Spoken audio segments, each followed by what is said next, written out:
So Moses here with w.a.production, and in this video we're going to be looking at the best software for EDM music production. This can be broken down into 4 categories: sound generation, creative effects, mixing effects, and mastering tools.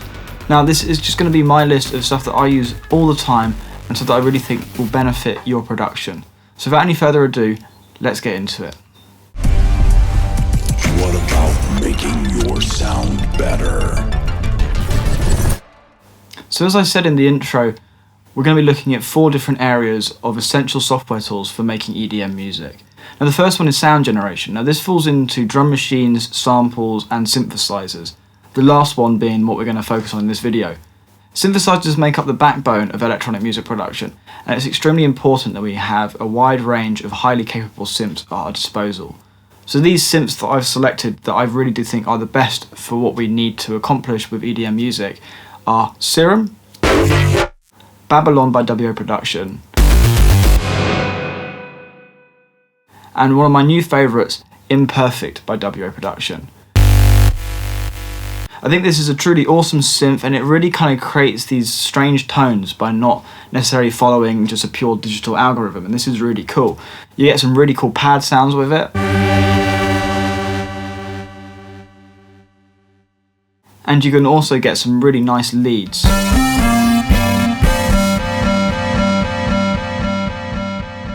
And lastly, another key synth that I've picked up recently is Fabfilter. It came out about 2 years ago, but it's a truly awesome synth with a whole range of capabilities and definitely worth checking out. It's also important to have samples to add to your idea pool. Check out our website w.a.production.com for more of our packs. We have a whole range of club-ready sounds that are perfect to add into your productions. Or you can also check out w.a., which has a whole wealth of sounds and libraries just ready at your fingertips. So head over to our website just to check that out. Now once we have our initial sound sources selected, whether it be drums, synths, samples, whatever, I really like to apply what I would call creative effects to these. Now these are slightly different to mixing effects because they really kind of transform and change the sound and are essential in EDM music production to get the big sounds that we're looking for. Now there are a few different ways we can do this. One of my favourite things to use is distortion and saturation, and we'll be using w.a.'s Make Me Scream for some of this, and multiband compression to really get the most out of the sounds that we're creating. So just on this pitchy thing, I've turned them off so we can hear what it sounds like with the original sounds. Now as far as sounds go, it sounds okay, but I find that with creative effects you never know what you're missing until you actually apply them. So it's always good to have a play around with these and really get to learn what the tools do and how you might affect the sounds that you're creating. So we'll put the first one on the stage, which is the Make Me Scream. And you can already hear straight away that it already adds like a load of beef to the sound, which really amps up and brings into the forefront of the mix. You then got some different modes in the Make Me Scream, and I recommend you just going and downloading it and checking it out for yourself to see what they all do. Then afterwards we'll apply a multiband compression, as I find that multiband compressions can really help just to give a bit more balance to the high end or the low end. It really is up to you how you want to use a multiband compressor, and if you fear that it's going too hard or too fast, then you can always use this little trick to kind of bypass that. So you'll notice that when we've got the whole bass bus playing,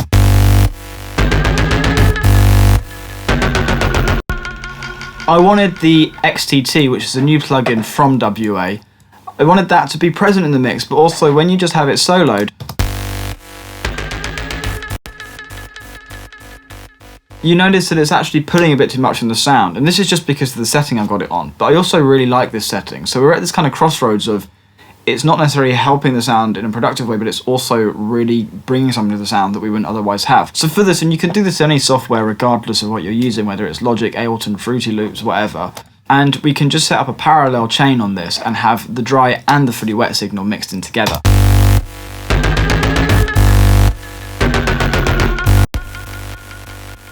And this kind of gives us the best of both worlds and allows us to really use these aggressive compression settings but not completely disrupt our sound. Another creative effect which should never ever be missed out on is its isotopes trash. This is just an outstanding distortion unit, and you have a whole range of options with what you might want to do with this. You can apply filters before and after, and all these filters can be modulated as well with either envelopes or LFOs. You have a convolve section here, which allows you to add impulse responses into your distortions. Then you have dynamics and a delay. So a very well-rounded distortion unit if you just want to go that extra mile, and definitely one worth checking out. So that just about sums up the kind of creative effects that I might use and some of my favourites, and we'll now move on to some mixing effects of software that I think is really essential to getting that pro-level sound from our mixes when we're making EDM music. Now, one of the top mixing effects for me is by far Fabfilter's Pro Q3. This is an EQ that I just can't live without. Pro Q2 was awesome, and Pro Q3 just continues to build on the epicness of these EQs. You have these dynamic EQ options, and honestly, there's not many EQs out there that do the same thing or even get close to Fabfilter. So this is definitely one worth checking out, and we'll just hear the difference it makes, even just subtly on these drums. So this is the drums without the EQ present. Now this is it with it turned on.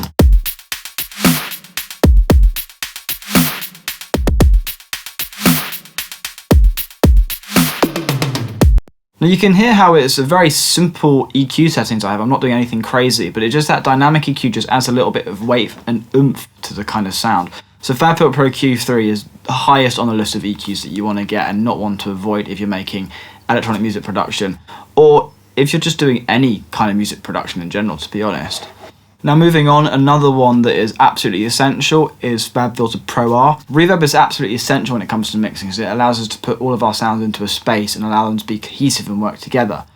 Now there are two types of reverb that I generally kind of categorize them in, and you have kind of more creative and fun reverbs, and you have like airy and sophisticated reverbs. Now Pro R definitely fits into both categories, but I always prefer to use it more as my airy kind of filler reverb. So you can hear what it sounds like. All of the things we've, all of the things we've. I just think as far as reverbs go, there's not many out there that do the same kind of airy feel that Fabfilter Pro R gives you. It's just really nice width and space at the top of your mix. However, if you're wanting more of a fun reverb, then w.a.Production's Mutant reverb is a fantastic reverb, and we're going to take a look at this now and some of my favourite features of it that really make it stand out from a few other reverbs that I've used in the past. So we can hear it here on this sort of aggressive synth that I got in Babylon. Now one reason I really like this is that it has this threshold ducker level so that you can keep your clean dry sound and then have the reverb expand afterwards. Now you can do this using sidechain compression and other kind of clever tricks in the mix, but I just find that it's just quite nice having this available at your fingertips, and it creates these really cool things where you have the dry sound and then you just have this like wet reverb thing just opening up afterwards. And I just think it's really cool. Similarly, Mutant Delay also does a similar thing on this sound.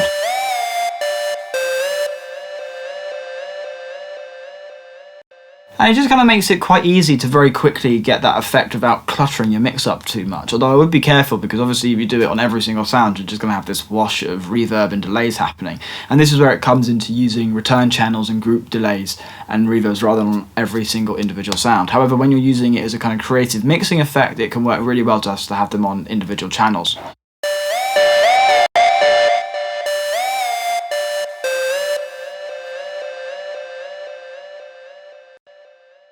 Now, another one of my favourite mixing tools, as I've said in a few previous videos, is Fabfilter's Saturn 2. It's just a fantastic saturation and soft clipping unit that really is invaluable when it comes to processing our buses.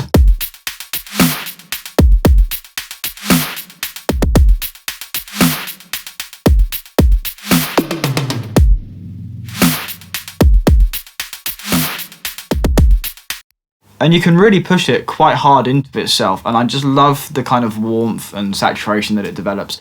And yeah, it's a really invaluable plugin and definitely worth adding to your list. Another plugin that is absolutely essential is Waves L2. Now, this limiter has been around for quite a while, and there are newer limiters, there are more modern limiters, but I find just for the pure sake of turning up a sound and getting it just to hit a brick wall, the L2, you can't really go wrong.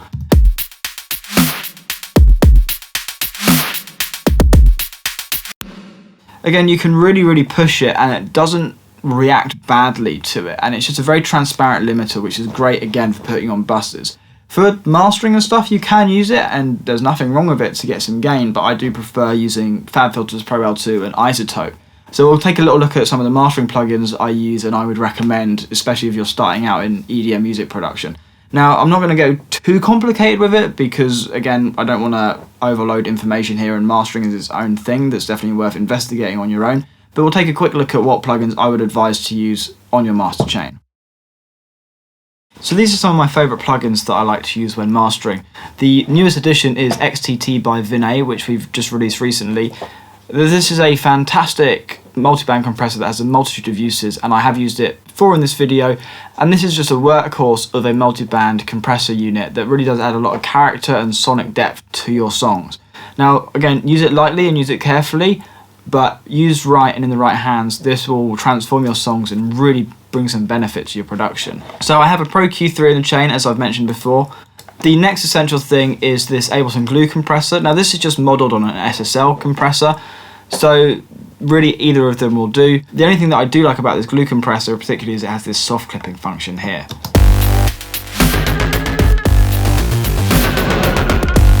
And it kind of adds this like grit to the whole sound. Then next we have the w.a. XTT.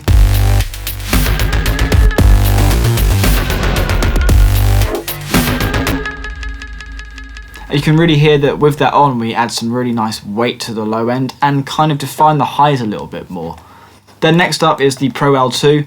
Now you can use Pro L2 on the buses as I was using the Waves L2, however it does get quite CPU intensive, which is the other benefit of the Waves L2 is that it's not very CPU heavy. Especially if you have a slightly less powerful laptop or computer, you don't want to be stacking up Pro L2s over the place because your CPU will just overload. Then lastly we have Isotope's Ozone. Now you can get the Elements versions for really cheap, or you can get the full package, and it's definitely worth getting because it just sounds really good, and it's just a nice kind of staple for the end of my chain, no matter what I'm doing, no matter what software I'm using. So definitely one to check out, and definitely one worth adding to your libraries.